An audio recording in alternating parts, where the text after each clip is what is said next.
आज की crime story एक ऐसे देसी खानदान की है जो ब्रसल्स में रहता था। शेफ काम करता था इस खानदान का जो सरबराह है। और एक दिन जब रूटीन के मुताबिक रात को तकरीबन 8 बजे अपनी ड्यूटी पर ही होता है और घर अपनी बेगम को फोन करता है। फोन का कोई रिप्लाई नहीं आता, उसको मैसेज करता है, कोई रिप्लाई नहीं आता। फिर वो दोबारा फोन करता है कुछ मिनट बाद, कोई रिप्लाई नहीं आता। ये उसके लिए खिलाफ तवक्को एक बात थी, क्योंकि कभी उसकी बेगम ने पहली पहल पे इसका जो ना हमेशा फोन उठाया, कभी डिले नहीं किया।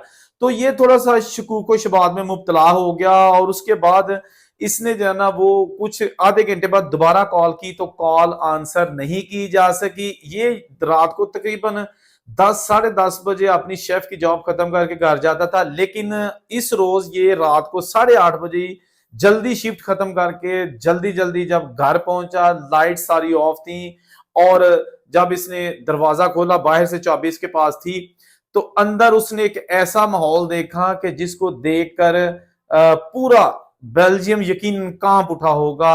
वहां पर जनाब इसकी बेगम और इसके 3 बेटे, एक की उम्र 7 साल, एक की उम्र 5 साल, एक की उम्र 3 साल, चारों मां बेटे कोई मार के फेंक गया, चारों को फेंक गया। और हर तरफ जो है ना वो बहुत ही दर्दनाकी वाला माहौल था। लेकिन अब जो घर का सरबराह था वो तो ऊंची ऊंची चीखे मारना, रोना शुरू हो गया। लेकिन असल चीज जो है वो ये कि इसका फिर मुल्जम कैसे ट्रेस हुआ, और आज 2025 तक पता होने के बावजूद उसको गिरफ्तार क्यों नहीं किया जा सका, इस देसी फैमिली को इंसाफ क्यों नहीं मिल सका। वीडियो शुरू करते हैं, डिटेल इसकी जरा ध्यान से जरा आपने वीडियो देखनी है।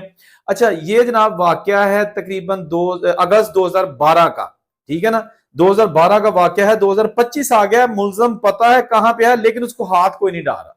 उसकी क्या वजह है वो भी मैं आगे चल के बताता हूं।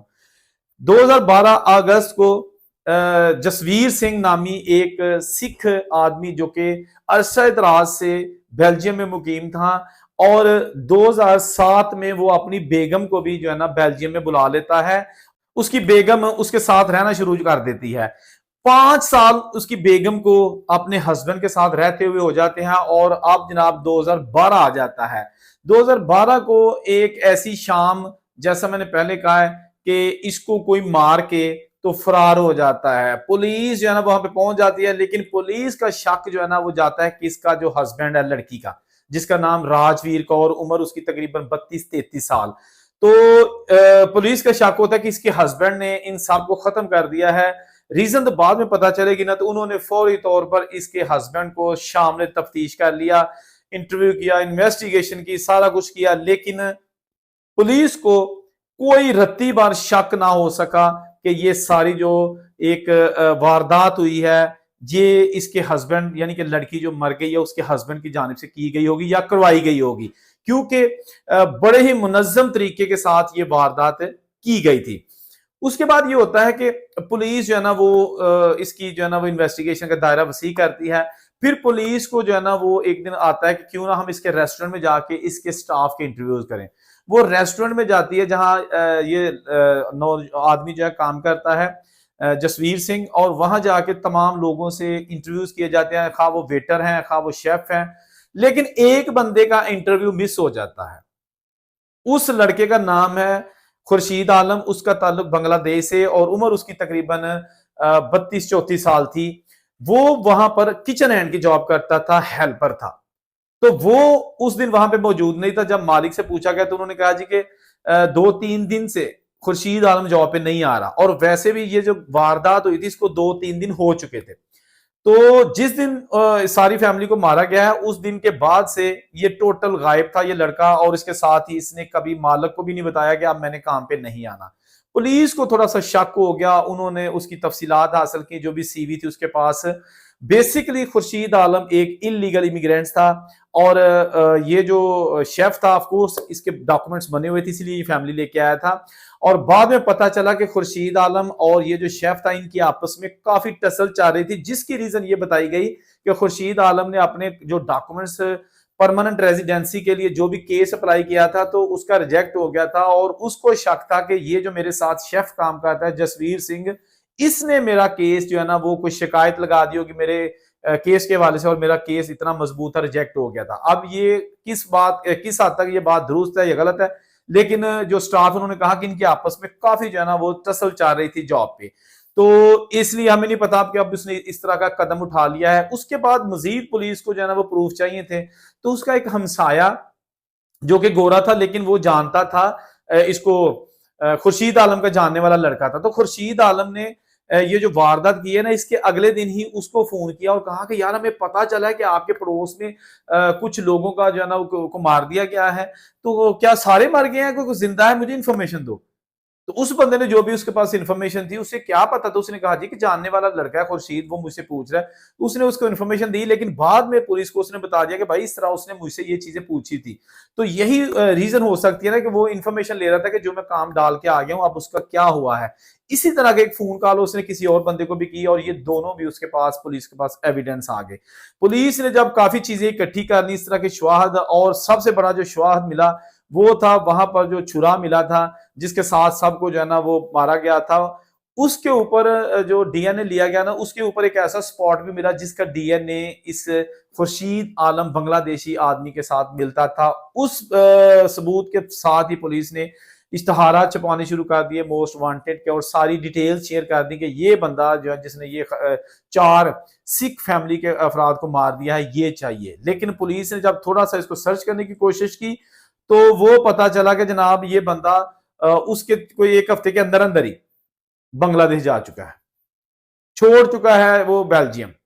उसके बाद पुलिस जो है ना उसने इसका केस तो चलाना शुरू कर दिया बेल्जियम की अदालत में, लेकिन साथ ही कोशिश की कि बांग्लादेश की हुकाम को जो है ना वो खत लिखा जाए, जो भी इनका तरीकाकार होता है मुल्जमान की आपस में लेने देने का। तो उस तरीके के मुताबिक काफी बार बताया जाता है कि बेल्जियम वालों ने बांग्लादेशी हुकाम को लिखा, लेकिन कोई किसी किस्म का रिप्लाई जो है ना वो ना आ सका, और अभी तक जो है ना वो बंदा जो बेल्जियम में काम डाल के भागा था, वो इधर बांग्लादेश में ही मौजूद है।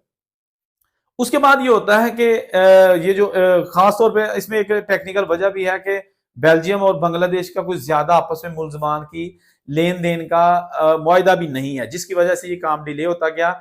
लेकिन ये जो पुलिस है और बेल्जियम वाले जो अदालती निजाम, इन्होंने उसका ट्रायल चलाया। ये जो खुर्शीद आलम है, डिफेंस की तरफ से इसका कोई वकील भी पेश नहीं हुआ, और वहां पर जनाब उन्होंने पूरी कार्रवाई करके इसको गिल्टी करार दे दिया। और डेफिनेटली जब उसको ग्रेड 1 का चार्ज लग जाता है किसी कत्ल का, तो वो उम्र कैद होती है, ज्यादा से ज्यादा भी हो सकती है, 26 साल 30 साल तक भी हो सकती है। तो ये बंदा अभी बांग्लादेश में है। लेकिन यहाँ एक चीज आपको बता दूं कि जो बाज कानून है ना, बाज जो लॉ है बाहर के मुल्कों में, इतने तगड़े हैं कि वो मुल्जमान को जैसे भी है ना, मतलब है, या तो आके बांग्लादेश में वो प्रेस कॉन्फ्रेंस कर सकते हैं, क्योंकि बांग्लादेश में इस इशू को हाईलाइट नहीं किया गया। हालांकि उसके बाद जनाब कुछ साल बाद बांग्लादेश का एक अखबार ढाका ट्रिब्यून, उसमें 22 लोगों की एक फहरिस्त छपी थी जो कि बांग्लादेशी थे, और वो इंटरपोल को जो ना मतलूब थे, बाहर के मुल्कों को मतलूब थे। तो उसमें एक तस्वीर, इस लड़का जो आदमी है, लड़का तो नहीं है, आदमी है, जो कि खुर्शीद आलम, इसकी तस्वीर भी उन जो क्रिमिनल्स हैं उनमें शामिल थी। लेकिन उसके बावजूद आज तक पता नहीं चल सका खुर्शीद आलम कहाँ है। जमीन खा गई, आसमान निकल गया, लेकिन पुलिस ने अभी तक उसको अरेस्ट नहीं किया, ना ही बेल्जियम की रिक्वेस्ट पर पुलिस ने कोई एक्शन लिया है। आपको पता ना कि पाकिस्तान में बहुत सारे ऐसे मुजरम हैं जो बाहर के मुल्कों को मतलूब थे, और हमने दिए हैं, उनके एविडेंस लेके पाकिस्तान ने दिए हैं। इसी तरह पाकिस्तान को जो बंदे बाहर के मुल्कों से चाहिए होते हैं वो भी लेके आते हैं, जिसकी मिसाल तीफी भट्ट आपके सामने है कि वो दुबई में था और इंटरपोल के जरिए उसको पाकिस्तान लाया गया। तो इस तरह सैकड़ों की तादाद में मुल्जमान जो है ना उनका आपस में तबादला जारी रहता है। लेकिन ये केस बताने का मकसद ये था कि बाज़ औक़ात इंसाफ मिलने में इस कदर ताखीर हो जाती है कि वो जो फैमिली होती है ना, वो लाख जतन कर लेती है, लेकिन वो दर बदर की ठोकरें खाने पर मजबूर हो जाती है। इस हवाले से अदालत में जब केस चल रहा था, तो साइकेट्रिस्ट जो दिमाग को पढ़ते हैं, उनकी खिदमात भी ली गई कि जी आखिर खुर्शीद ने इनका कत्ल क्यों किया होगा। तो उन्होंने कहा कि असल में ये जो इनके आपस में जो टसल चाह रहे थे ना, उसका ये हो सकता है कि वो इसकी लाइफ से खुश था, क्योंकि इसको भी पेपर बनवाने में टाइम लगा था, ये भी पहले इलीगल था, फिर इसके पेपर बन गए। ये जो जसवीर सिंह है, फिर इसने अपनी फैमिली को बुला लिया, एक छोटा सा अपार्टमेंट रेंट पे ले लिया, जॉब इसकी अच्छी थी, कुकिंग करता था, और अब ये एक ऐसा लाइफस्टाइल शुरू कर चुका था जो हर बंदा चाहता है कि यानी अपनी जो है ना वो फैमिली के साथ लीगल तरीके से बाहर के मुल्कों में रहना। बच्चे स्कूल गोइंग थे। लेकिन ये जो खुर्शीद था, ये अभी स्ट्रगलिंग फेस में था, उम्र इसकी बढ़ती जा रही थी, अभी कागज बनने के कोई चांसेस नहीं थे। और इसने फिर जनाब जब आखिरी अरबा कागजों का बनाया तो उस वक्त उसको शक था कि इसने जसवीर ने क्या कहते हैं मेरे बने बनाए केस में टांग मार दिया। तो अब जनाब वो फिर इतना ऑलरेडी फ्रस्ट्रेटेड था, इलीगल की जिंदगी गुजारते पता नहीं कितने सालों से वो यूरोप में था। तो उसने सोचा कि अगर मेरी जिंदगी में सुकून नहीं है, मैं यहाँ पे अपनी फैमिली को नहीं ला सकता, तो तू जो डेली मुझे कहता है ना कि मेरी जिंदगी तो बन गई, अब तेरी भी नहीं बनेगी। तो ये एक फैक्टर हो सकता है। बाकी देखें कि अब जो उसकी फैमिली तो चली गई इस दुनिया से जसवीर सिंह की, लेकिन फवाद आलम के साथ क्या होता है अभी तक तो कुछ भी नहीं हुआ। जो भी अपडेट्स आएंगे आपके साथ शेयर करेंगे। जहां रहे खुश रहें और उनसे कोई इजाजत। अल्लाह हाफिज।